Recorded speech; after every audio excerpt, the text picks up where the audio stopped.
All right. 65.1. All right, Lance's fancy light is still broken. They had to special order the switch. But Lance remembered that he started work on a drawing of me like 2 years ago. Never finished it, so while we're waiting for his light to be fixed, Lance is going to finish this drawing. Lance, you've got a theory of the Russians and everything. All right. Now, what I'm going to say, pretty much every Republican knows, and I'm actually wondering. I don't even think I brought it up on our show because it's so obvious to Republicans that I may not have thought it was necessary to say anything, but I realized Rick may never have encountered this because Rick pays attention to liberal news outlets. So basically, here's the situation. Obama knew the whole time that the FBI and the CIA were trying to destroy Trump's campaign. Basically, people are too polite to say it. Like everyone, all the pundits, everyone's being really appropriate. You know, nobody wants to come out and just say it. You rotate your nose more, that's it. But I'll say it because I'm not part of the news media. And I'm just going to say, this is what happened.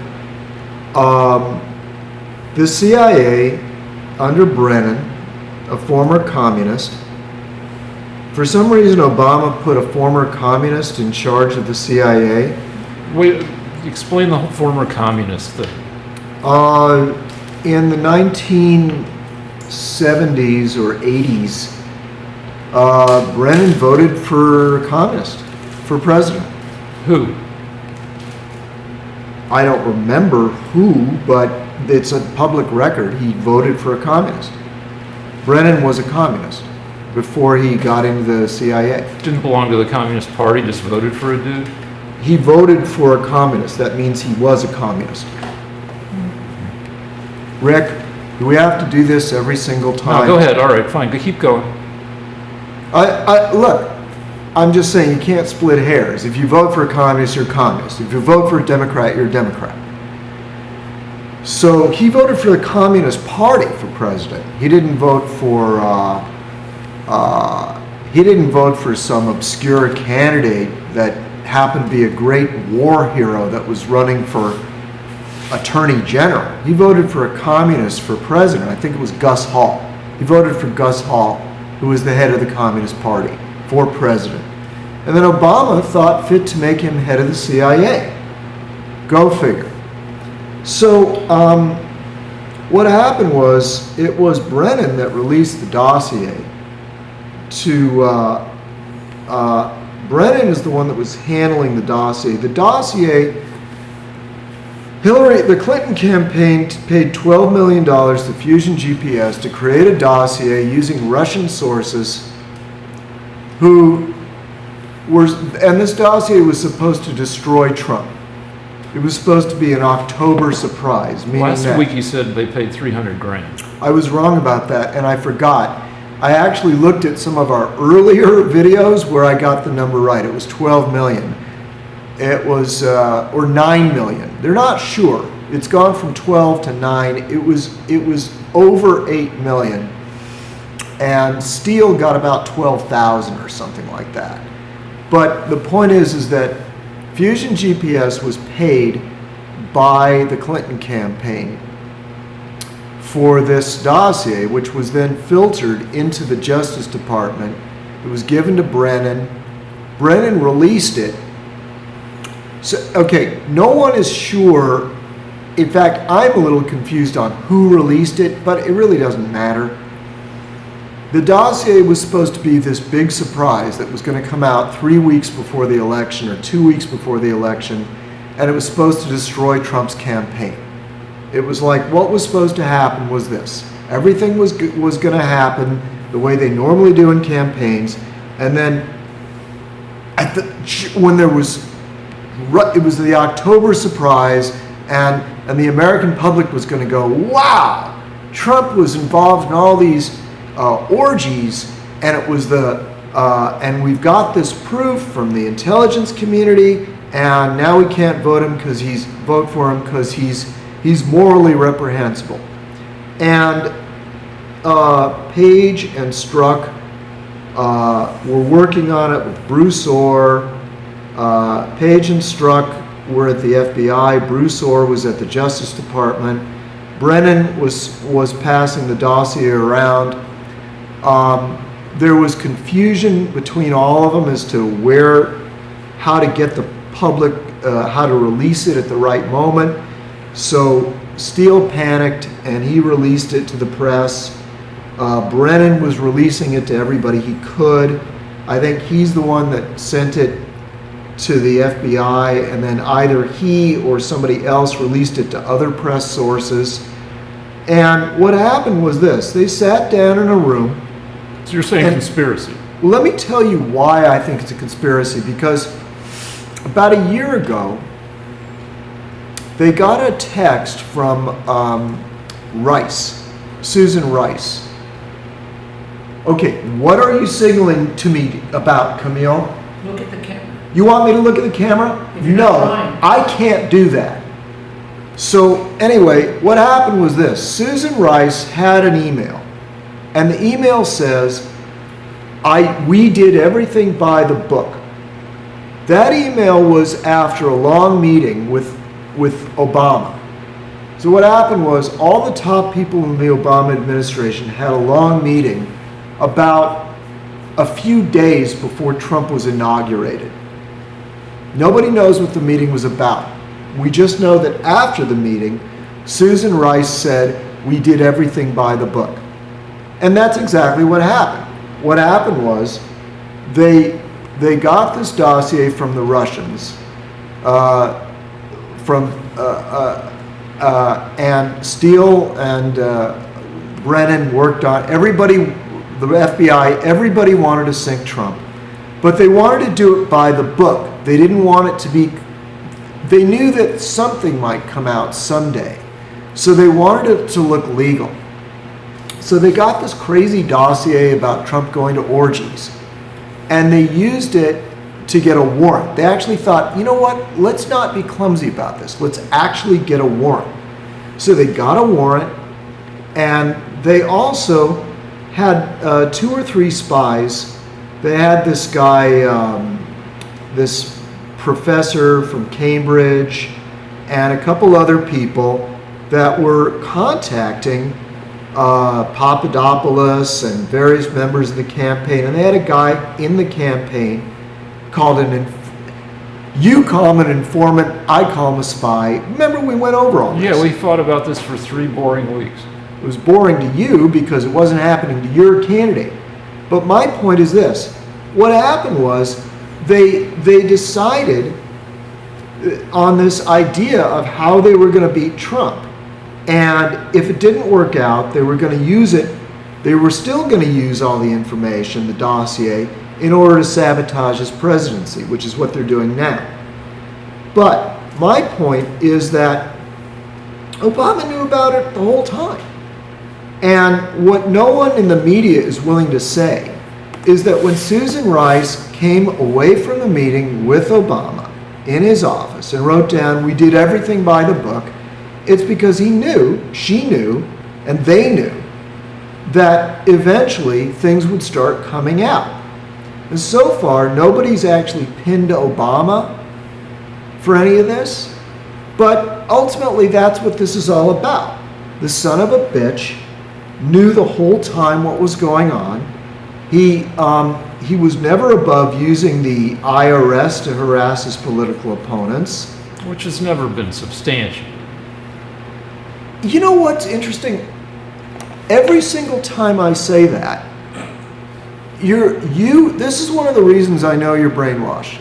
Because I've told you, we can go on the internet, we can find all the top IRS officials that have resigned, We can look at the emails. They lost in court. A judgment was made by a judge accusing the IRS of doing this.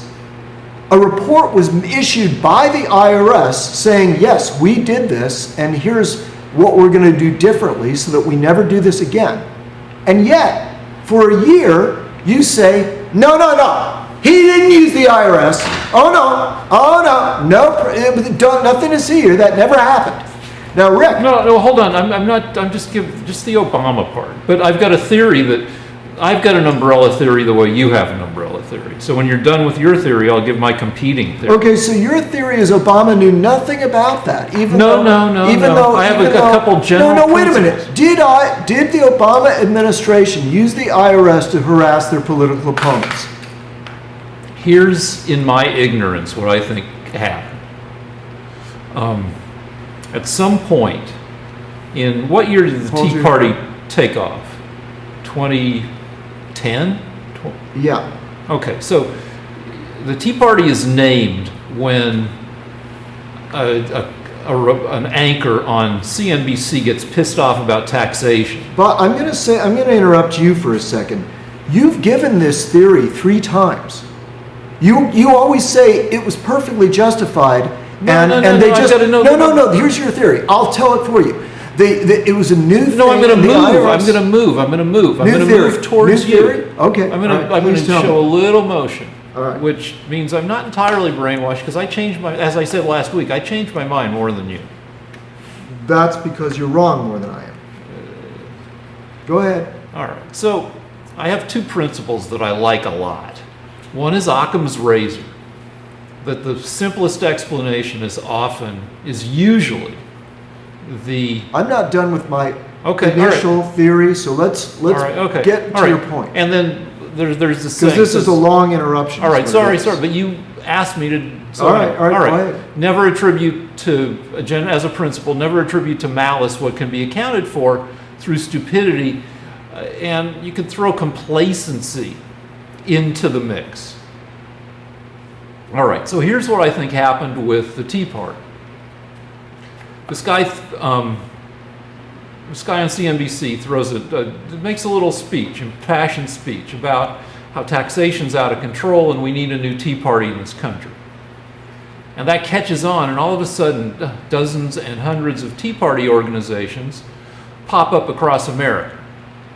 And I don't know the timeline where, how grassroots it was or not. It was probably pretty grassroots, and then the Koch brothers got involved at some point and helped finance it. But anyway, all of a sudden, there are a bunch of Tea Party organizations popping up. And there's a bunch of liberal but organizations. If you tell me that the IRS was I'm not going to do overwhelmed... that. No. But so all of a sudden they're hit with all these requests for tax-exempt status. And the people at the IRS don't like it.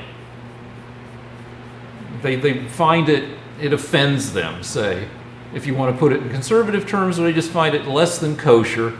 And they're like, what the hell can we do? And somebody decides, maybe Lois Lerner or whoever, it's like, well, we can at least slow it down and really scrutinize these things and make sure that, we can, what do you call it, slow-foot it? What you would call harassment. But they took their time, right? No, they were denied. Okay, so we're going to, and when you get denied, what do? You reapply? No, that's it. All right, so... They never got status. Okay, they never got tax-exempt status. My theory remains the same, where somebody at the IRS is offended by it. But that's not what happened, Rick. The court found that the IRS had deliberately targeted the political opponents of the president. What have I got to do? How do I get you out of this brainwashing? No, you're not listening to me, apparently. Somebody at the IRS. Not or somebody. A bunch of people. Everyone at the top. All right, so they talk it over. We just got hit. It wasn't some dude sitting in all right, the people at the top. Office. All right, no, just hold on. I'm not disagreeing with you particularly, or at least I'm agreeing with you more than I have been formerly. So maybe they get hit with 1,200, all of a sudden they get hit with 1,200 Tea Party requests for tax exempt status, right? And the top people at the IRS is like, we're getting swamped with these. That's not what happened. They weren't swamped. Well, they're getting a lot of them where they got 0 before, or they got 10 a year. Now they're getting 1,200. And they're like, they had the manpower, Rick. It wasn't a manpower problem. I'm not saying they got swamped and they were overwhelmed. I'm saying they get hit with all these things and they're like, I don't like this. The people. Why didn't they like it, Rick? Because it looked like, to them, it looked like that all of a sudden the Republicans had figured out a way to take advantage of the tax exempt system. They didn't like it. They were offended. They didn't like it. You gonna give me that, right? They didn't like it. You've been saying for fucking a year and a half they didn't like it. So give me that. They didn't like it. The people at the top of the IRS see this happening and they didn't like it. Can you disagree with that? Can you disagree with that? Because you've been saying it again and again and again, forever. They didn't like it. You make it sound like they were being invited to the high school prom by somebody that they thought had too much acne. This was a conspiracy by the main government agency to shut down the political opponents of the president. You don't make decisions like which dress I should wear for the prom. This is incipient fascism. This is telling your political opponents, you cannot retake the presidency. It's ours now. Don't make it sound innocent. I'm not making it sound innocent. They didn't like it. Well, okay, I'm allowed. They didn't like it. They didn't like it. They didn't like it. They definitely didn't like it. No, the people who... Tisk, tisk, tisk. Liberals didn't like, and a lot of these people were liberals. A lot of them? Or middle. A lot of them? I don't know, I'm sure... You think Romney supporters didn't like it? I don't know, but anyway, the people at the top thought they didn't like it, and in their view, I'm sure they thought it was some kind of game play. Game playing? You can't have an organization that is trying to get votes for a candidate in an election? That's game playing to you, Rick? Let me get this straight. In the United States, if I try to get an organization to challenge a Democrat, that's like really unusual. And the IRS should say, what the Sam heck is going on here? It's madness. We've got to do something to stop this. It's unheard of. It's ridiculous. Why would the Republicans be trying to get grassroots organizations to drum up votes against a Democrat president? Why would they do such a thing? Well, we can't let this stand. Is that what you think happened, Rick? Roughly. I mean, I'm not saying that it was... And they were nice guys, too, let me tell you, with good senses of humor and good family lives. I'm not saying that. I'm saying I like the idea that people are sloppy, people are complacent. Sloppy and complacent. And they thought they were... Sloppy and complacent. That's nice. You know, those guys at the IRS, they were just a little sloppy and complacent. You believe that, Rick? Is that what you believe? They were a little sloppy and complacent. And then maybe it shaded into beyond that. And it shaded beyond sloppy. All right. You just go ahead, because you're going to just ridicule every fucking thing I say. You finish your point. I'm trying to help you accept reality. Your candidate, your president, the man you voted for twice, was using the IRS to harass his political opponents the way Mussolini did in Italy, the way Hitler did in Germany, the way Stalin did in Russia. That's why your people had to resign. It wasn't a little sloppy complacency. It was evil. It's in the United States. We do not use the IRS to harass our political opponents. We don't assassinate people. We don't put them in jail. And we don't harass them. Now, do you accept that the Obama administration harassed their political opponents? Do you accept that? It was not complacent. I think they thought I think a lot of the top people at the IRS, and again, I thought that this slew of Tea Party organizations all of a sudden, applying for tax exempt status by the hundreds, was not entirely legit. And how could it not be legit, Rick? I don't know. I haven't read up on it. No, think about it. How could it not be legit? If you have 100 people saying we want to start an organization for Romney, or if you have 3, how could the number make it illegitimate? Can't you start political organizations in America without it being illegitimate? I don't know what the rules for tax exempt status are. Well, there's no numbers rule. The IRS doesn't say, you know what? If there's too many of you, then we shut that shit down. That's illegitimate, according to Rick Rosner. In their minds, it probably seemed illegitimate. Yeah, it's kind of illegitimate. We can't have these organizations starting up. Not in this country. No way. We're shutting that down. That's shit. Right, Rick? Is that what you think? We should look up some stuff. Do we need to? Apparently, because we're still Do we arguing. need to look it up, Rick? Yep, because we're still All arguing right, about it. shut it down. Let's look it up. Look up what happened to the IRS. 65.2. All right, for this whole last, more than a year and a half, I haven't ever understood exactly why the IRS felt justified in denying tax-exempt status to political organizations.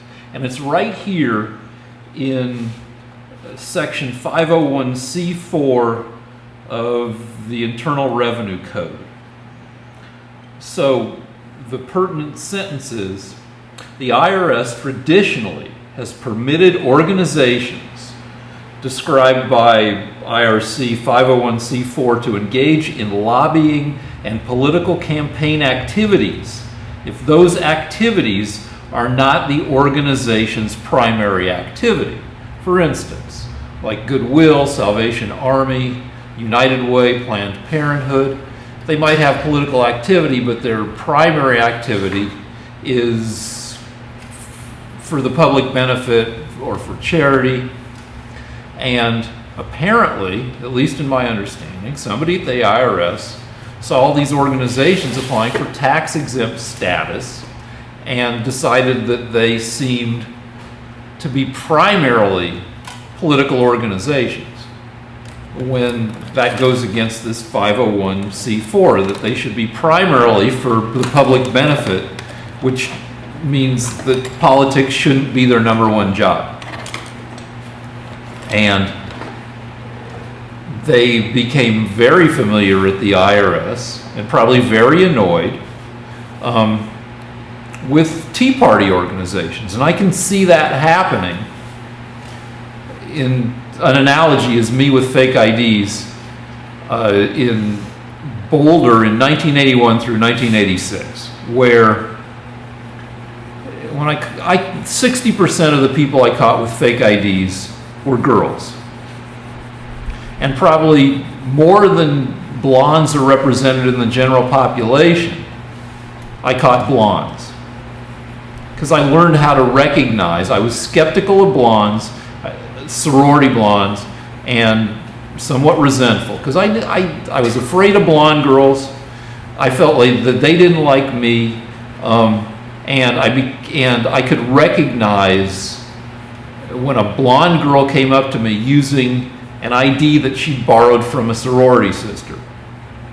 So I got really good at catching sorority girls with fake IDs.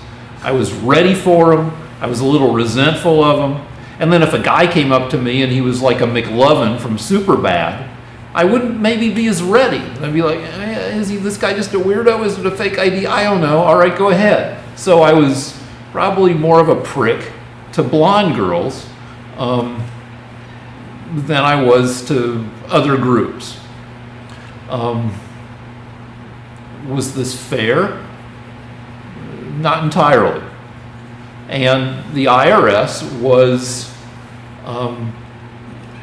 caught denying tax-exempt status to proportionately more right-leaning organizations, mostly Tea Party organizations, than to left-leaning organizations, though they did deny the tax-exempt status to a bunch of left-leaning organizations. But statistically, they came down harder on right-leaning organizations. And I can see that happening without there necessarily being a huge conspiracy to do that, but rather through the development of perhaps lazy and bad and biased habits. The end. Lance, here you go. All right. So, where can I sit? See, you want to pull the camera back because you're going to get a real close up. I was going to maybe turn this way. Okay. But maybe if you stay like that, you can get Rick's loving reactions. Okay. All right.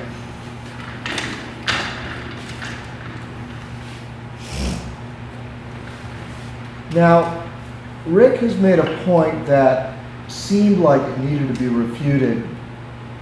He says that he read this thing that said that the IRS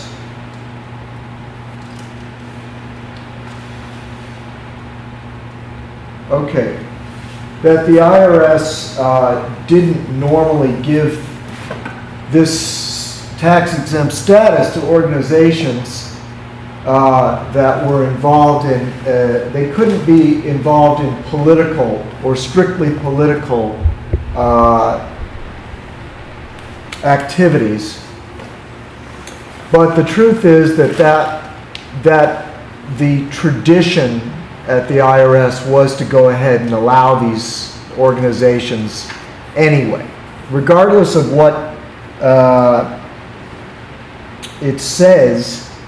That was the tradition, and that was what it was traditional. It would have been in keeping with IRS practices to give tax exempt status to the Tea Party organizations.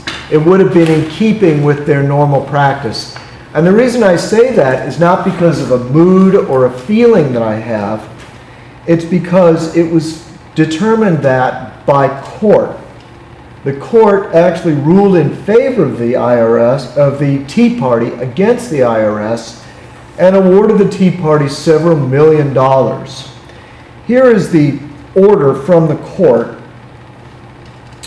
The IRS admits that its treatment of plaintiffs, the Tea Parties, during the tax-exempt determinations process, including screening their applications based on their names or policy positions, subjecting those applications to heightened scrutiny and inordinate delays, and demanding of some plaintiffs information that TIG tax-exempt status determined was unnecessary to the agency's determination of their tax-exempt status. Wait, let me read that again.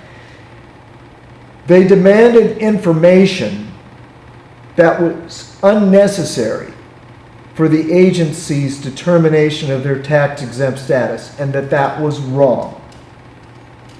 For such treatment, the IRS expresses its sincere apology and a financial monetary award. The order will put an end to the practice of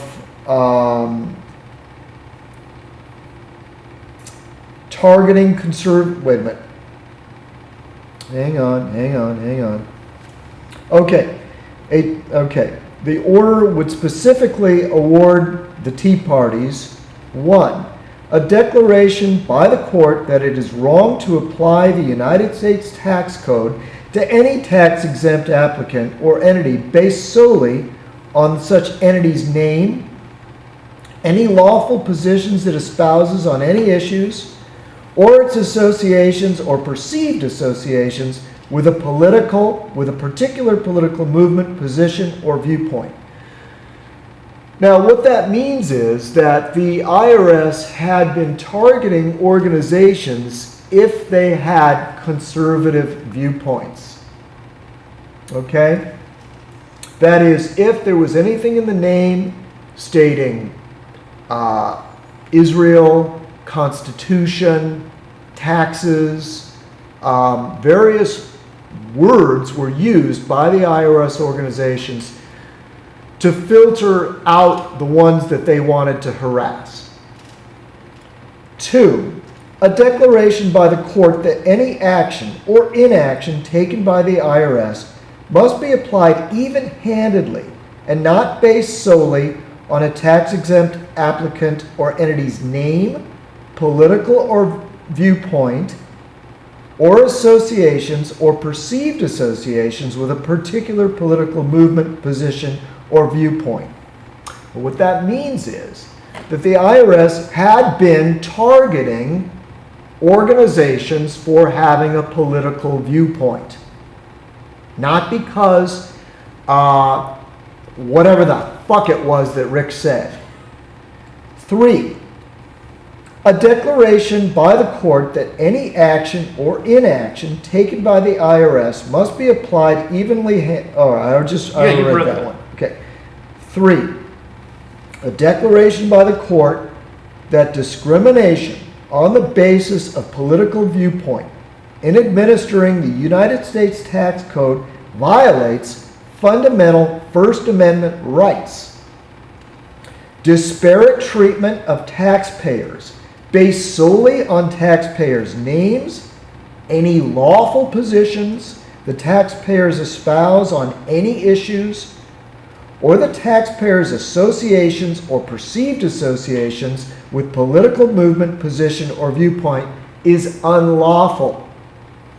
So, the Obama administration's IRS was unlawful in their pursuit and persecution of conservative organizations based on their political viewpoint. That's why the court found them to have committed something unlawful, broken the law, forced them to apologize, and gave several $1 million to the Tea Party organizations. The IRS has also agreed, unless expressly required by law,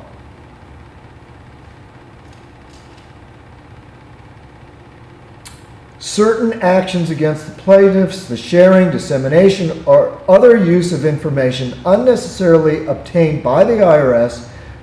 Okay, let me explain. I won't read the legalese, I'll just explain it. The IRS was finding different people that had donated against gay marriage and releasing their name so that they could be harassed by gay organizations, which happened. There were a lot of people that lost their jobs because their names. Bad. If they did that, and the court, if the court found they were doing that, the court found that. Well, that's bad. Fine. Finally, and of crucial significance, the IRS admits it targeted conservative and Tea Party groups based on their viewpoint, i.e. policy positions, and that such viewpoint discrimination violates fundamental First Amendment rights. This is the first time the IRS has admitted, this is not from the order, this is commentary right now. This is the first time that the IRS has admitted that its targeting scheme was not just inappropriate, but as the Tea Parties allege, was unconstitutional. Can I rebut? With an analogy. Please. All right. So, I mean, basically, all right, the IRS, what we're arguing about primarily is whether it was a conspiracy or not. And I will respond with just another fake ID example. There are a couple bars that I got fired from for being too much of an asshole about IDs. If you run a bar and you're not packing it every night, you may want to be a little bit casual about letting in pretty girls with somewhat acceptable IDs that may not be completely legit, because young, pretty girls pull in guys. So a couple times I was too much of a prick and was stopping everybody with a bad ID or just working people too hard on the IDs. My bosses were like, all right, you're not helping our business here. And the people I was coming down on were the people that, I had a certain amount of resentment towards, cute blonde girls who found me gross and Jewy.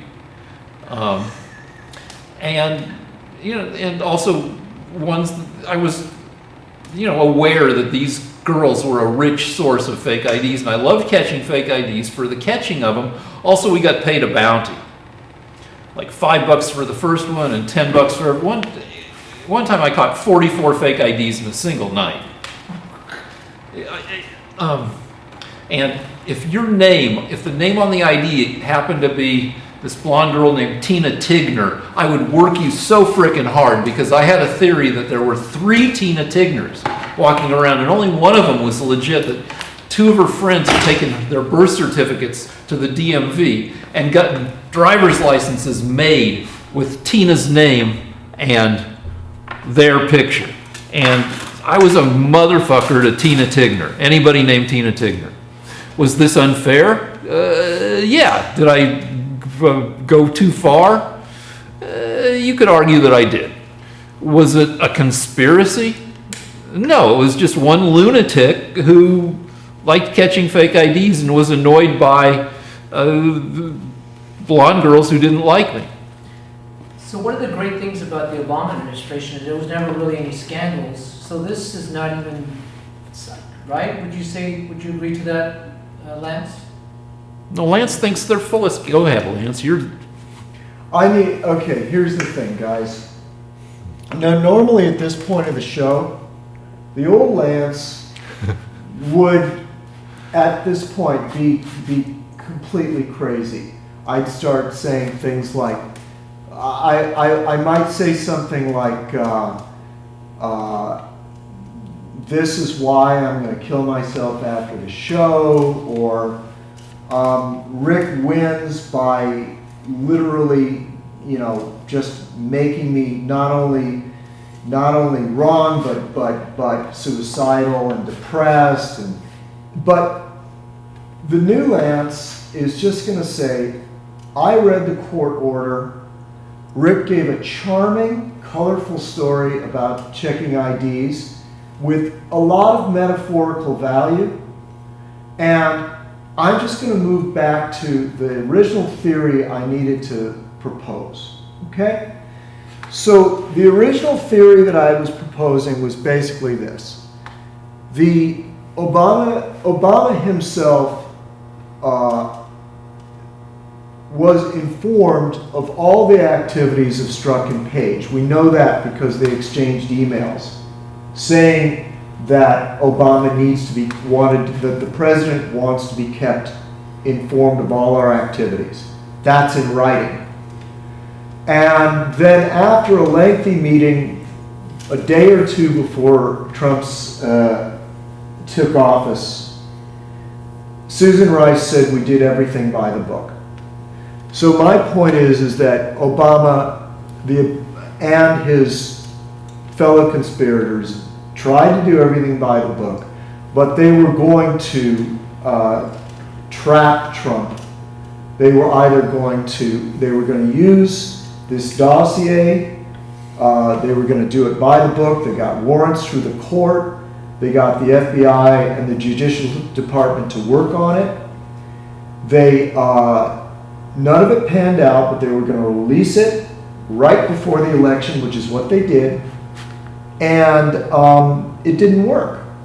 The public, had it been any other candidate, had it been Romney, the public would have been shocked and said, well, this Romney's a fraud, and they would have voted against him. But because they knew that Trump had some kind of wild life, they either didn't believe it or didn't care. So they elected Trump anyway, and this whole thing, everything's that's been happening since then, the attempt to, distract the American public with this crazy theory about Trump collusion,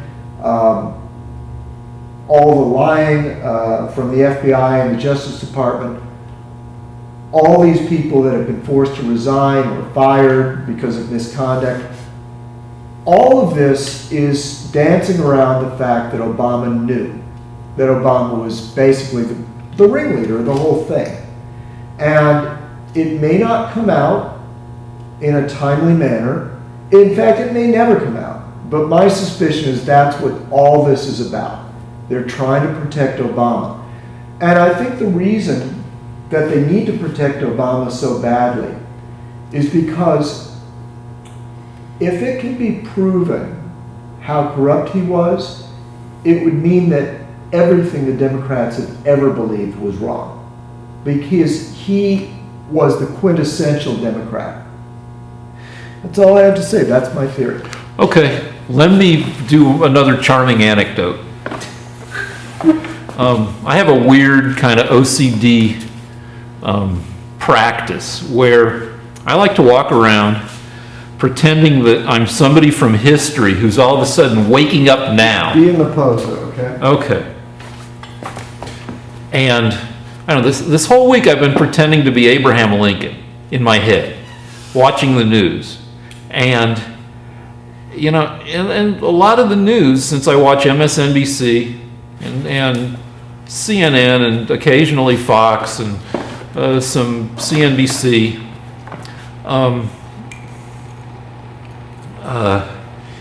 and, you know, a lot of the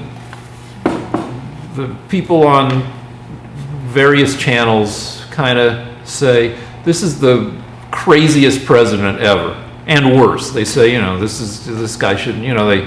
Turn your torso more this way. Okay, you know, they've got quotes, scathing quotes from Brennan, and what Abe Lincoln thinks is Abe Lincoln hasn't heard as much from Trump as he's heard from people talking about Trump, and Abe Lincoln can't really decide if Trump is this crazy, you know, demagogue, incipient dictator, or whether just everything is fucking much weirder than it was 160 years ago. With regard to, I mean, Trump's history, I mean, because you think in terms of conspiracy and I think in terms of people kind of bumbling along.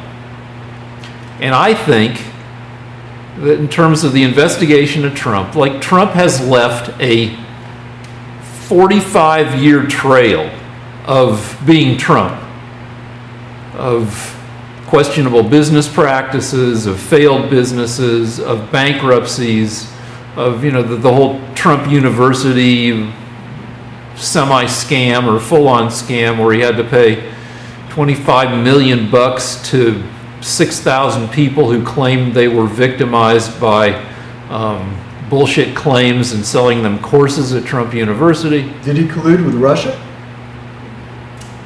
Let me finish what I'm saying. Where I think the people at the FBI, and you can read their tweets, some of them, think, well, this Trump is like a stumbling all over the place. He seems, you know, he's seems like a sloppy guy, a sleazy guy. There are all these rumors, and, you know, we should check it out. And likely, you know, he has stepped in some shit. And that's the way it went, that Trump bumbles along being politically inexperienced and maybe commits some infractions that may or may not include, you know, partnering up with Russia in ways that aren't strictly legal. Got any proof for that? As I keep saying, you know, wait and see. And I said may. I didn't say for sure 100%. I didn't even say 80% or even 75% or whatever. I said the people in the investigatory agencies are like, this guy seems like he might be fucking up, and we should check it out. That's not enough reason for an investigation. You have to have corroborative evidence of a crime in the United States. All right, so... See, let me explain. I can't investigate you because I think you may have committed a burglary. There has to be a burglary. and then I can investigate you. And there hasn't been one. There's been no crime. What crime was there, Rick? What was the penal code that was violated by Trump? He may have... No. What happened? What was the law that he broke? Everything at this point, until Mueller releases his findings, is the possible crimes haven't been... No. So you're There saying has that to be a if there's... crime. There has to be a crime. All right, so say... You can't investigate somebody just because they're the Republican candidate. My wife disappears. There's a crime.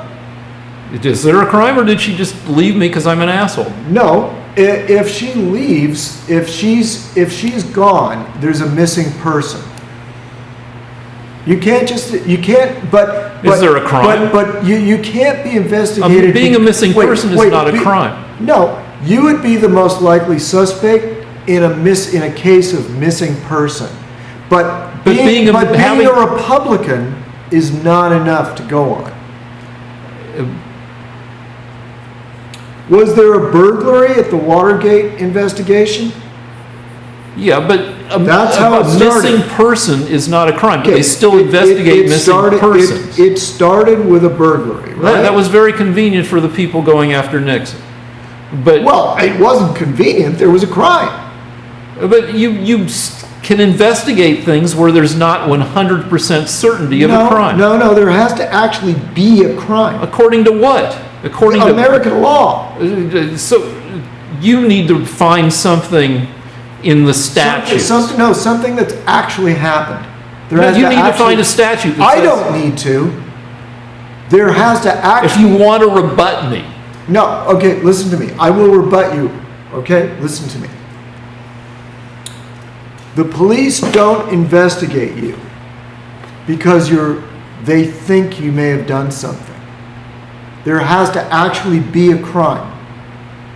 I can't investigate the head of the mafia because I think he may have done something. There has to be a murder. There has to be something they're investigating. I can't just go around saying, hey, I'm Lance the Bull. I'm a hitman. That's not enough. There has to be somebody been killed. Well, look at financial crimes. No.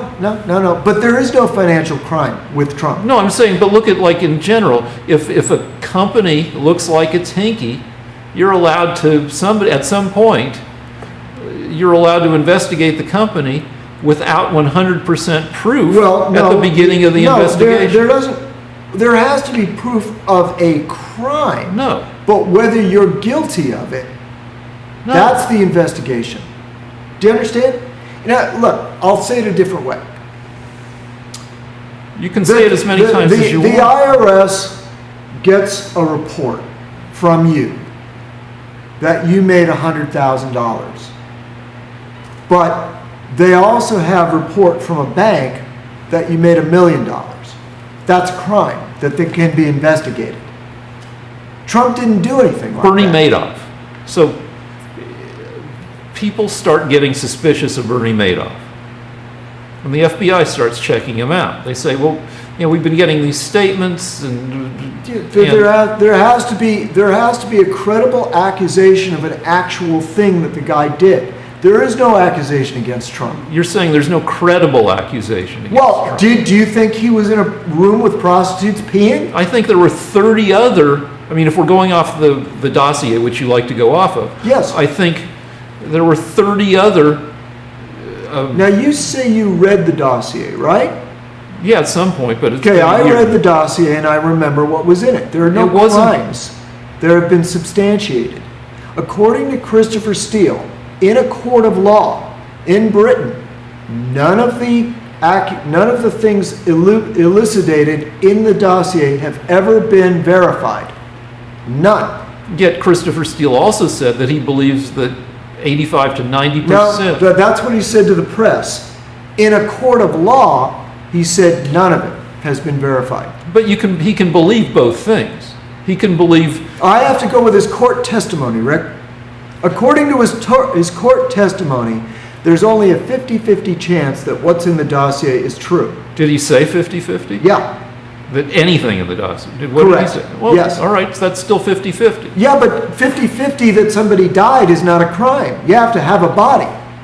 No, you can. Oh, come on. If your spouse disappears. Put your arm down because we're not drawing right now. If your spouse disappears, the police, in many cases, are going to investigate. Did Trump's wife disappear?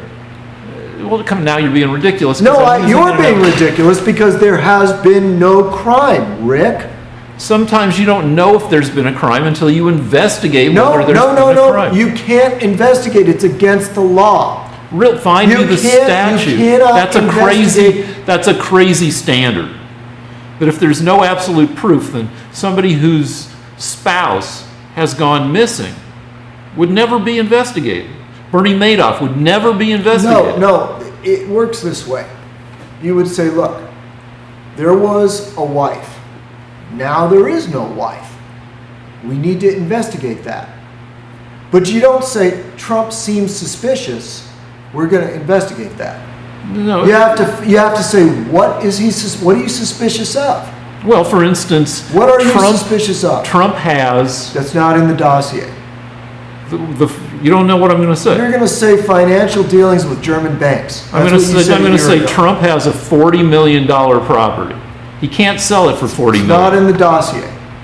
Well, there were other things that. There's nothing in the dossier about a $40 million property. I read the dossier. Let me tell you what was in the dossier. I'll refresh the viewer's memory on this. And let me tell you what was in the dossier, okay? One, that his lawyer had a secret meeting in Czechoslovakia. There's no proof of that. His lawyer never went to Czechoslovakia. Two. Unless he came in through Germany. There's no proof that he went to Czechoslovakia, okay? Okay, fine. Two. Trump was in a hotel room with prostitutes watching them pee. Three, Trump went to an orgy in Leningrad. Four, Trump hired prostitutes. Five, Putin has an interest in unrest in Turkey and the Ukraine. Some speculations about Putin's next move in the Middle East. There are no witnesses. There are no prostitutes that have come forward. There is mention of people that want to buy property, but there's no crime listing. There are no Russians that have come forward and said this happened. There are no prostitutes. You just said there was no property stuff in the dossier. There is some sort of talk about property. Like I don't remember. $40 million property. No. Can't be sold. No. Purchased by a Russian oligarch for $100 million, who then tears it down. There was mention in the dossier, I believe, about some Russians that wanted to buy property in New York. But that's it. There's no evidence of any crime. There's no crime listed. And none of it has been verified. No oligarch has come forward. Putin has denied it. Actually, this may not help my case, but I'll just say this. Putin said something really funny. The activities described in the dossier were supposed to have taken place during the Miss Universe contest before Trump ever announced his candidacy. And Putin said, we don't have the resources to put spies on all the Americans that come over to Russia. So even the contents of the dossier refer to nothing. Yeah, so Miss Universe was what year? 2011? I don't remember, but the point is... But the deal is that Trump had made noise about running for president in 1988 and 2012 and There's no crime, Rick. No, but I'm saying that Putin's saying, oh yeah, we don't pay attention to every American, but they probably would pay attention. Maybe they did. Yeah, That's but anyway. Not a reason to have An FBI So investigation. let me say one more of Trump. thing, that according to what my media tell me, it wasn't just the dossier. But I think in the interest of moving on, because we spend way too much time on this, Because you keep being brainwashed, Let me Rick. just give you a quick hypothetical. Lance, and this is for Rick and Lance. A guy goes into the police station and says that his neighbor just shot his wife. That's a hypothetical. Lance. That can be investigated. Because you then investigate, and if you don't find you can either find it, but there is no crime here. But if the policeman says, well, did you hear the gunshot? He says, no. If the policeman says, did you see the wife get shot? No. So then how do you know that, I'm just guessing that he shot his wife. Right, then it's a baseless accusation. You're making a false accusation. all right, so I mean, this just happened in Colorado where a couple with two daughters has a fight. And then, you know, the wife and two daughters aren't seen anymore at places that they should be, school and other, places, and then Get to the point, Rick. all right, so then the guy, it works the way it usually works, where, the cops start investigating because the people are nowhere to be found, and then the husband's like, "Please come back, honey, please come back. Yeah, we had a fight," and then it turns out, the husband killed everybody.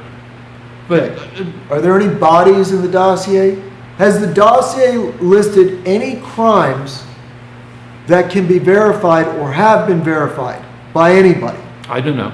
But I let's can move on. tell you, I read the dossier. There are no crimes. All right, so there let's are move- no witnesses. The prostitutes haven't come forward.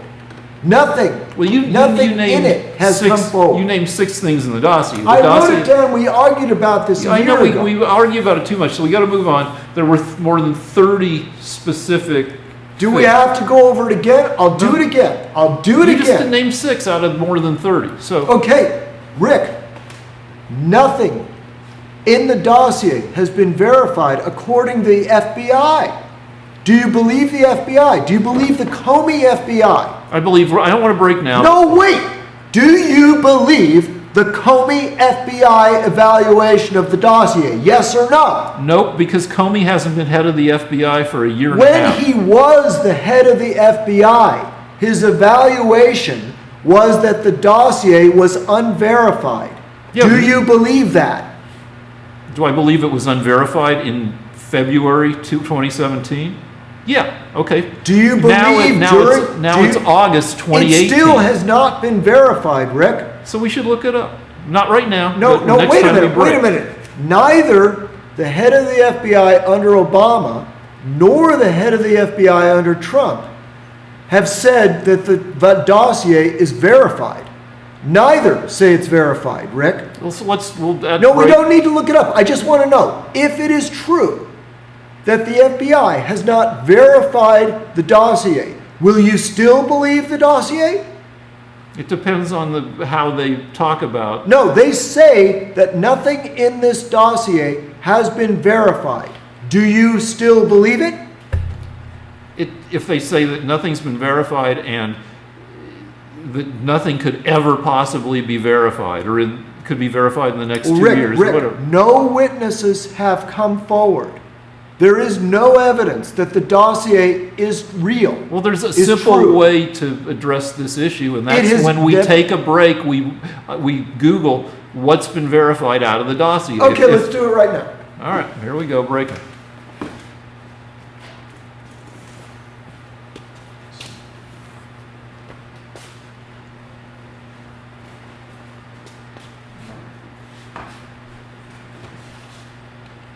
This is what happens during the break.